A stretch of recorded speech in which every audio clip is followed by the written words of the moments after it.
Hey guys, welcome to another episode of Virtually Carry, and today we're gonna do something different from my usual videos. Today we're going to unbox my Gucci bag.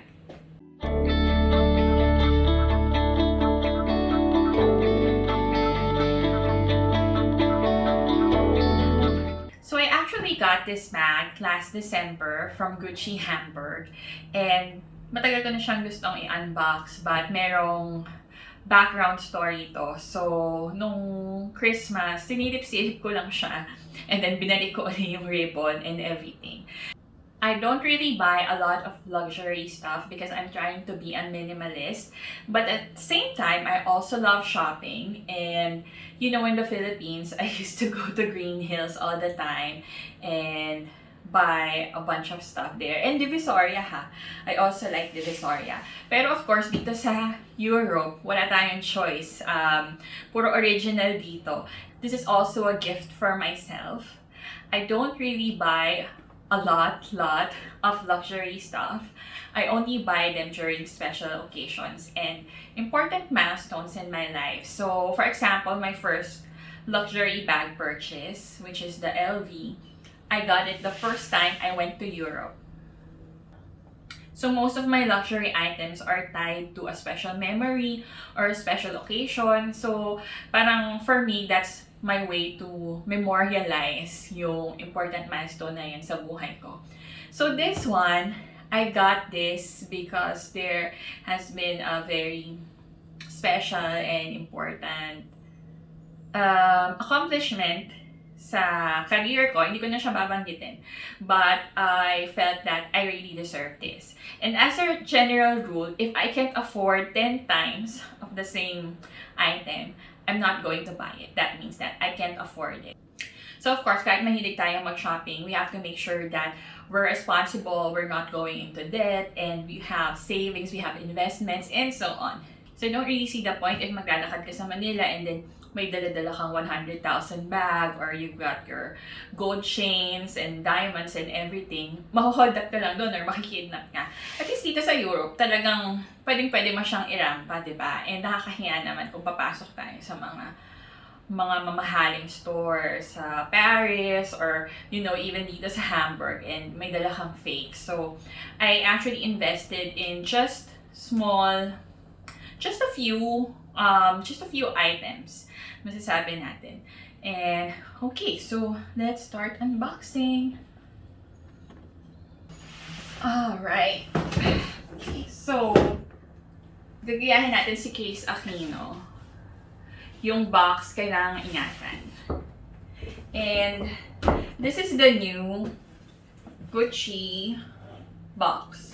So, ayan. I think this is from their December collection. Kasi December ko siya binili. So, it's color green. I like it. It's the color of money. So, I hope we got more money to come. Ayan. Tabi muna natin siya. And, you know what's really funny? Because when we bought this Gucci Hamburg, of course, mabait naman sila. You know, they were very accommodating. And the sales lady, I think she was Chinese. She was very friendly and helpful. But, medyo na-disappoint lang ako kasi binigyan nila kami ng sirang paper bag. So, ayan, may malaking punit yung paper bag. So, hindi namin siya napansin until we were in another store. Ang ginawa ni Marco, yung fiancé ko, binalikan niya pa talaga, tapos pinapalitan niya. So, I think that was the first blunder. Now, the second blunder, nung sinilip ko to nung December, I realized na nawawala yung luggage tag niya. So I called Gucci. I sent them an email saying that the bag you sold me is missing the luggage tag. And it took them a while to respond. Pagkatapos, you know, I was very dissatisfied with their customer service. Parang nakailang back and forth pa kami, and then hiningi nila lahat ng mga details like the receipt, yung picture ng bag, kailan ko binili, and so on. And then after maybe a week, may tumawag sa akin yung representative nila. And they said that they're gonna order it from Italy. So it's gonna take about 2 to 3 weeks. Okay, so, alright, I waited for another 2 to 3 weeks. And then, wala pa din. So, wala din nag-email sa akin. Walang tumatawag sa akin. So, again, I sent them an email saying, you know, this is not a service I'm expecting from a luxury brand. I mean, hello, it's Gucci, we're in Europe. I'm thinking na, syempre, diba, kung doon nga lang sa Philippines, yung customer service doon, ang taas na ng standards natin. What more dito sa Europe? So, talagang nag-rant ako via email. Sabi ko na, this is not how you treat your customer, especially someone who paid a huge amount for a luxury bag. Di sana sa iba na lang ako bumili. So, parang ganun. So, after that, may tumawag na naman sa akin. And then, after 6 weeks, dumating na yung luggage tag. Which is why, meron akong second na paper bag dito. So, yan.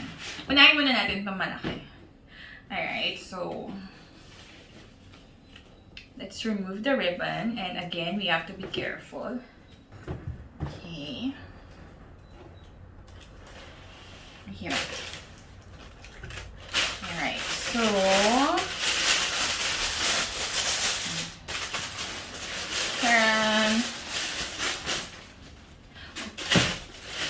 of course, you've got the dust cover.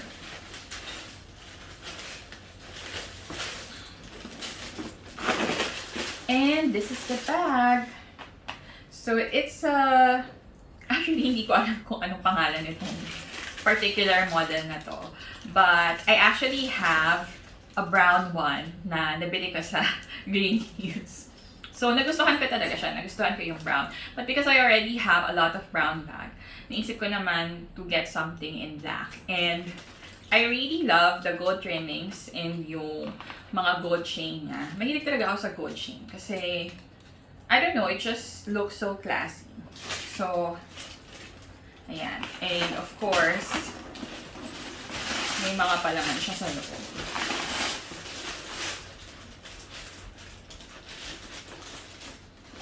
So these are all the cards, and the receipt is also here. Yeah. So ayun pa pala, may nakalimutan pa akong sabihin. Yung third blunder nila. The third blunder is, so this bag costs 1,690 euros. Nung tinanong ko kung magkano siya, dun sa sales lady, ang sabi niya, 1,590. So 100 euro cheaper. Ngayon, pagdating ko sa cashier, nung babayaran ko na, sinabi nila sa akin na, oh, sorry, this cost 1,690.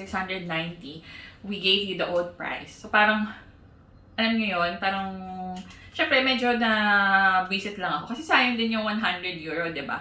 Pero, anong gagawin ko? Nakapila na ako dun sa cashier. And if you're buying almost 2,000 euro bag, what's 100 euro? But still, medyo na-disappoint lang ako. Kasi, mas mahal pala ng 100 euro. But, whatever. That's life. Okay, so, ayan. And, of course, the inside is soft leather. Ayan. I don't think kasha yung MacBook. I think kasha. Kasha pa na yung MacBook Air ko. Actually, wait. Itatry ko nga. So, ayun guys, kinuha ko pa talaga yung MacBook Air ko kasi I want to check kung kasha siya. Actually, hindi ko siya na-check nung bumili. So, let's see.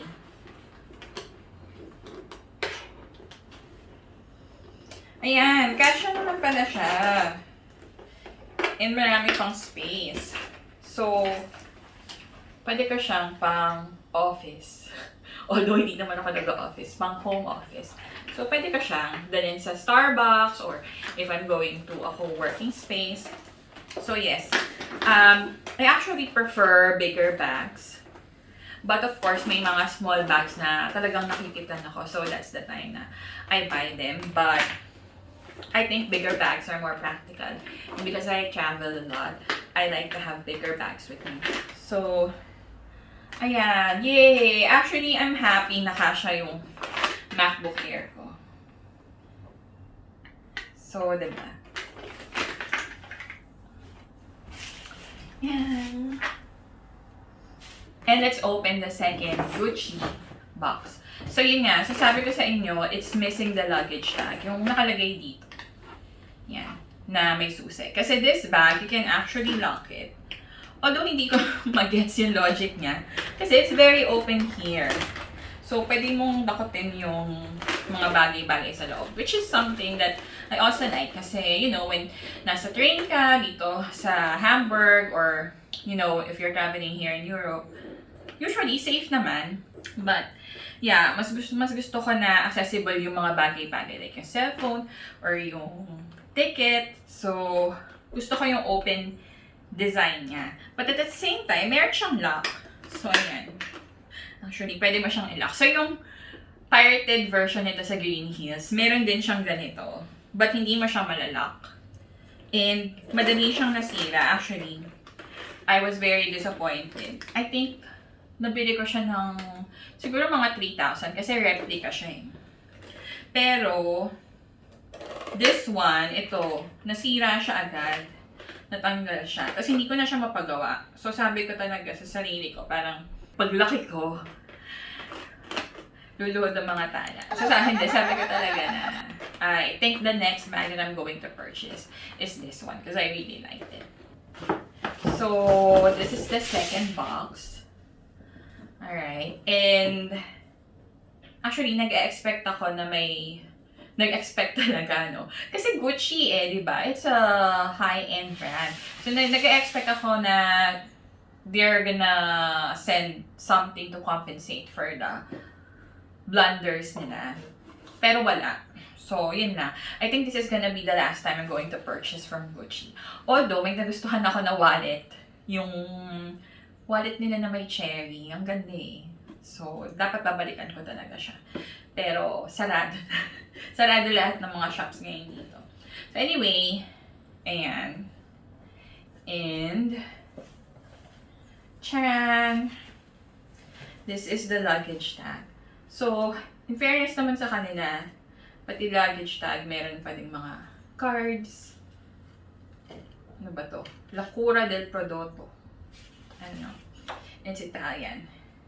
So, ayan. Ito yung luggage tag na with keys. So, ngayon, pwede ko nang ilock yung bag ko. Yan. So, dahil lang dito, because it's missing, pinadalhan nila ako.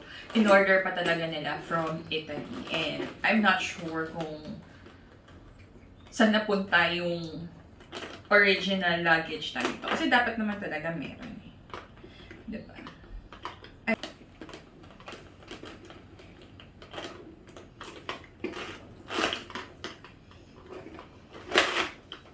So that is the story of my Gucci bag. And I hope that you enjoyed my unboxing video. And again, thank you, Sel, for buying this bag. So this is the bag I'm getting. My first Gucci, original. Original Gucci, not made in green. For how much? I forgot. I don't want to remember the prices. Okay. But yeah. Gucci. I think I like it, no? I think I'm gonna get it. This top is Tiffany & Co. So, ayun na yung nabili namin. Gucci, Hermes. And what is it? Don't forget to like, share, and subscribe.